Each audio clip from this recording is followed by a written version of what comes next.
Nombreux sont les mangas animés qui possèdent au sein de leur œuvre un groupe de personnages extrêmement puissants et charismatiques. Et s'il y en a bien un qui sort du lot, c'est bien l'Akatsuki de Naruto. Bon, il y a aussi les Chevaliers d'Or dans Senseiya, mais aujourd'hui on va s'intéresser à l'Akatsuki, ce groupe de ninjas renégats surpuissants. L'Akatsuki a été formé pendant la 3e Grande Guerre Ninja et ce groupe a disparu à la fin de la 4e Grande Guerre Ninja. Salut à tous les amis, c'est Pegasus et j'espère que vous allez bien. Et bienvenue dans cette nouvelle vidéo où nous allons analyser ensemble les 10 meilleurs membres de l'histoire de l'Akatsuki. Alors, c'est parti. À la 10e place, nous avons Hidan. Le membre le plus taré de l'Akatsuki, disons-le clairement. Hidan était un puissant ninja déserteur de rang S qui déserta le village de Yu. Ne supportant pas que son clan devienne pacifiste, il a fini par le décimer.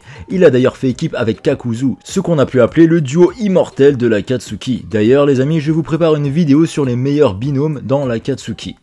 Hidan était très fort, grâce à son arme, il prend le sang de son adversaire, l'avale, puis dessine un symbole de rituel au sol. Grâce à cela, il peut lier son corps à celui de son adversaire et toute blessure qui lui sont faites se répercutera donc sur son ennemi. Hidan étant immortel, il peut se mutiler à volonté et ainsi faire souffrir ses adversaires jusqu'à ce que mort s'en suive. Hidan prend d'ailleurs un malin plaisir à faire souffrir ses victimes. Azuma en a malheureusement fait les frais. Kakuzu, binôme de Hidan, ninja déserteur de rang S du village caché de Taki. Il possède 5 cœurs et une fois retirés de son corps, ils peuvent attaquer indépendamment. Chaque masque d'ailleurs est relié à un animal et un élément différent. Il est un des rares shinobi à avoir accès à plusieurs natures de chakra d'ailleurs. Chaque cœur provient d'un shinobi mort, il peut donc les remplacer à volonté. Cette caractéristique le rend pratiquement immortel. En plus de cela, son corps est couvert de cicatrices qu'il peut ouvrir et faire ensuite sortir des fils noirs et se battre avec. Il est également immunisé contre le genjutsu. Ce shinobi est extrêmement complet. Kakashi et Naruto ont d'ailleurs eu beaucoup de mal à s'en défaire. Deidara.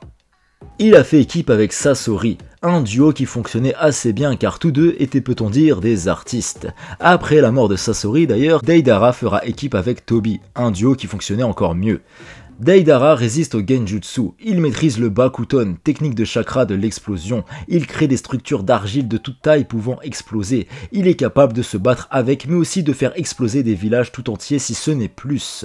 Son plus gros point faible reste qu'il a un besoin perpétuel d'argile, il se sacrifiera pour tuer Sasuke, mais malheureusement pour lui, Sasuke a réussi à s'enfuir et Deidara sera mort pour rien. Pain avouera même que la mort de Deidara est une sacrée perte de l'Akatsuki, ça montre à quel point il peut être important et puissant. Konan, le membre de l'Akatsuki le plus sous-coté dirons-nous. Elle est plus connue sous le nom de l'Ange de Dieu, un des membres fondatrices de l'Akatsuki.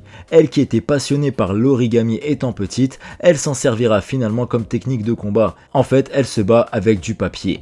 Elle peut transformer son corps en un grand nombre de petits papiers imbibés de chakra qu'elle contrôle comme elle le souhaite. Konan peut également étouffer ses victimes en les recouvrant de papier. On peut surtout juger sa puissance avec un des combats les plus épiques de l'œuvre, son combat contre Tobi, qui est une vraie masterclass, où le ninja masqué a dû faire face à un adversaire redoutable. Konan, lors de ce combat, a littéralement ouvert la mer en deux, et l'a recouverte de papier en cachant 600 milliards de feuilles explosives.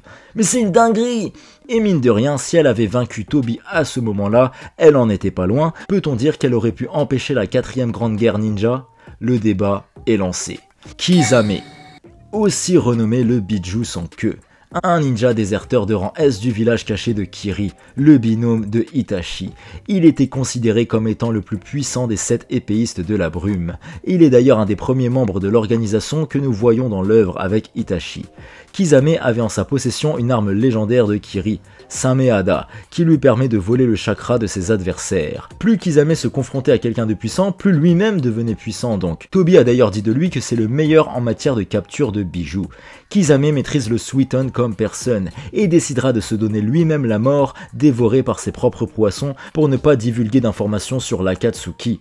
Kisame est un pur shinobi, quoi qu'on en pense, et à titre personnel, un de mes membres favoris de l'Akatsuki. Sasori, Le roi des marionnettistes.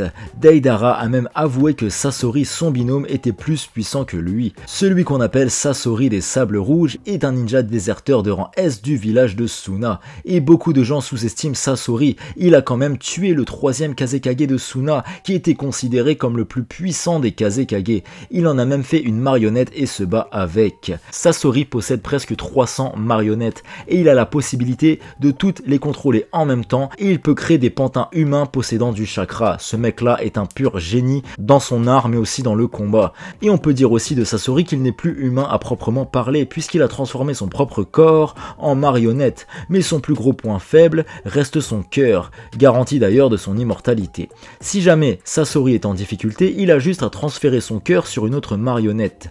Iruko est sa principale marionnette d'ailleurs et Sasori s'en sert comme une armure pour se protéger mais aussi pour garder son identité secrète.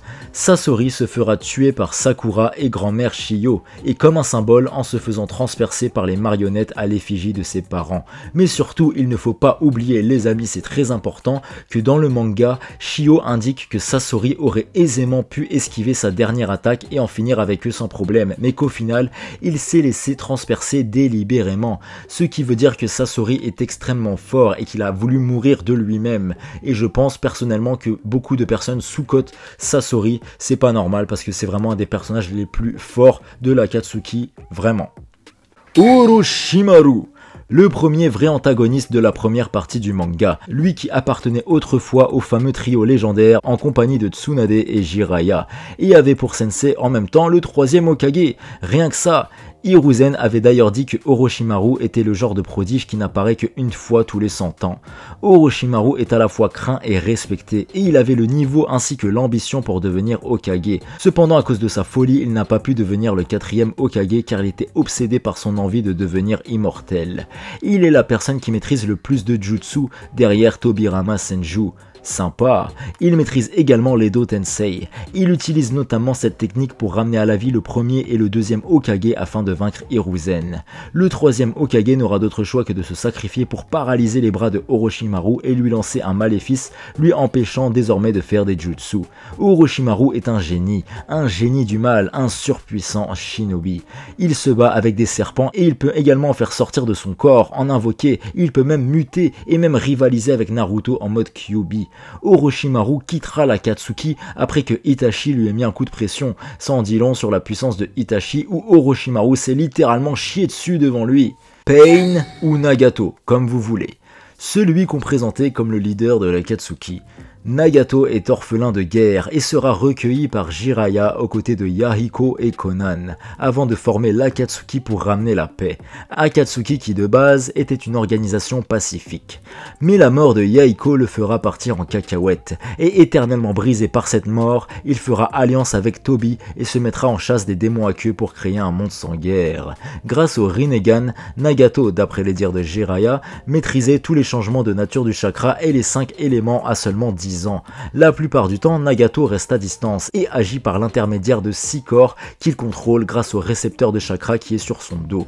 Chaque corps est relié à son Rinnegan et possède un pouvoir spécifique, celui d'absorber tout type de chakra avec tout type de puissance, faire des invocations surpuissantes, le pouvoir de voir dans les souvenirs des gens et arracher les âmes, le pouvoir de transformer son corps en robot, ça c'est vraiment une dinguerie, le pouvoir d'invoquer le roi des enfers capable d'aspirer les âmes des gens. Il peut aussi reconstruire les corps de Pain en les mangeant et en les recrachant. Nagato possède également le pouvoir de la télékinésie et surtout le pouvoir de rendre la vie. Pain a détruit Konoha à lui tout seul, c'est vraiment une dinguerie. Nagato possède vraiment une puissance qu'on pourrait qualifier de divine. À la 2e place, et là j'en vois déjà beaucoup râler parce que beaucoup l'auraient mis premier, mais non, il n'est pas premier, je vais vous expliquer pourquoi, et les vrais savent que ce n'est pas le plus fort de l'Akatsuki, je parle bien évidemment de Itachi. Taijutsu, ninjutsu, fuinjutsu et surtout le genjutsu, Itachi excellait dans tous les domaines, un pur prodige, un génie, plus intelligent que la moyenne. Lui qui était avant tout un pacifiste a toujours cherché des solutions diplomatiques dans les conflits entre Konoha et son clan. Il maîtrise le Susanoo, le miroir de Yata et même l'épée de Totsuka ainsi que Amaterasu. Considéré par tous comme un traître, il est en réalité le plus grand héros du manga selon moi. Il est resté jusqu'au bout un ninja de Konoha et était en réalité un infiltré dans l'Akatsuki. Il a fait passer le bien de son village, le bien de son frère avant sa propre vie et avant sa propre réputation. Itachi est mort des mains de son frère Sasuke afin que celui-ci redore le blason de son clan et soit considéré par Konoha comme étant celui qui a vaincu le traître Itachi. Itachi a même délivré son frère du maléfice de Orochimaru lors de leur combat. Itachi est la bonté incarnée, et s'il ne souffrait pas d'une maladie incurable, je doute qu'il aurait trouvé la mort face à n'importe qui. De plus, il a joué un rôle primordial dans la 4e grande guerre ninja. Déjà, il a pu se défaire de l'Edo Tensei. Bravo, et surtout il a battu Kabuto, et il ne s'est pas contenté de le vaincre, il lui a également permis de ouvrir les yeux et d'apaiser son cœur. Itachi, c'est la bonté, la sagesse et la puissance incarnée, pourtant il est loin d'être le plus puissant et le plus stylé de l'Akatsuki. Et le membre le plus fort de l'Akatsuki, je pense que vous avez deviné qui c'est, Obito. Mon personnage favori, tout manga confondu. Lui qui rêvait d'être Hokage était un enfant pur, rempli d'ambition. Il avait le sens du sacrifice, mais malheureusement, il est passé du côté obscur après avoir vu son meilleur ami Kakashi tuer la fille qu'il aime sous ses yeux. Obito a donc pris l'identité de Madara, se cacha derrière un masque et alla retourner le cerveau de Nagato pour faire de l'Akatsuki une organisation différente. De là, il a manipulé tout le monde dans l'ombre, a déclenché la 4e grande guerre ninja et était presque inarrêtable sur le champ de bataille. Il a même absorbé Jubi, lui qui avait en sa possession le Sharingan et le Rinnegan. Quand on sait que son seul point faible, littéralement, c'est l'œil de Kakashi, ça en dit long sur le côté abusé du Kamui de Obito, qui doit être en plus extraordinairement difficile à maîtriser pour ne pas rater ses timings, chose qu'il sait parfaitement exécuter. Il a été capable de prendre le contrôle de Kyuubi, chose que seul Madara avait pu faire à part lui jusque-là. Ce qui explique aussi en grande partie pourquoi il a pu se faire passer pour Madara, et contrairement à Itachi, Obito peut abuser de ses pouvoirs sans perdre la vue en dehors de l'Izanagi. Grâce à son Kamui, Obito peut absorber n'importe quelle attaque, se rendre dans sa dimension, envoyer qui il veut dans sa dimension, et le plus puissant, il peut devenir intangible en envoyant uniquement une partie de son corps dans sa propre dimension. Pour le vaincre, il a fallu Naruto, Sasuke, les Hokage, l'Alliance Shinobi, etc.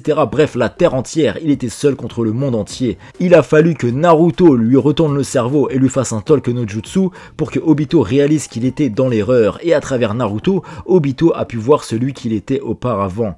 Obito redeviendra gentil et se sacrifiera pour protéger Naruto de Kaguya. Et même mort, Obito apportera sa pierre à l'édifice dans le sauvetage du monde, en léguant ses Sharingan à Kakashi, qui grâce à Obito a pu utiliser le Susanoo.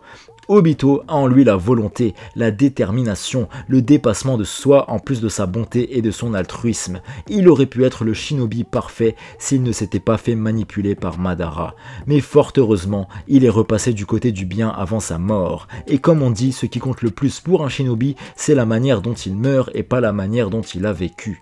D'ailleurs, les amis, je vous prépare plein de vidéos sur le personnage de Obito qui, je le rappelle, est mon personnage favori, tout manga confondu.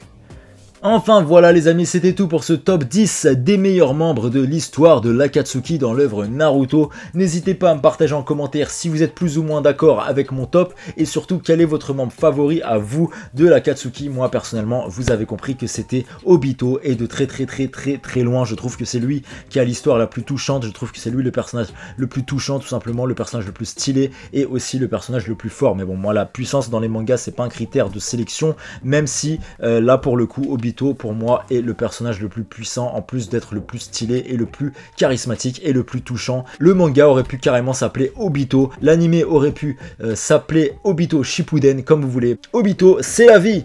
Bref les amis, merci beaucoup d'avoir regardé cette vidéo. Quant à nous, on se retrouve très vite sur la chaîne comme d'habitude pour plein d'autres vidéos manga, animés, etc. et plein d'autres vidéos sur l'univers de Naruto qui vont continuer d'arriver. Donc n'hésitez pas à vous abonner pour ne rien louper. Si vous aimez mon travail, ça m'aiderait énormément. Merci d'avance. Bref les amis, vous l'avez compris, on se retrouve très vite. D'ici là, surtout, prenez soin de vous. Je vous embrasse, à bientôt. Salut!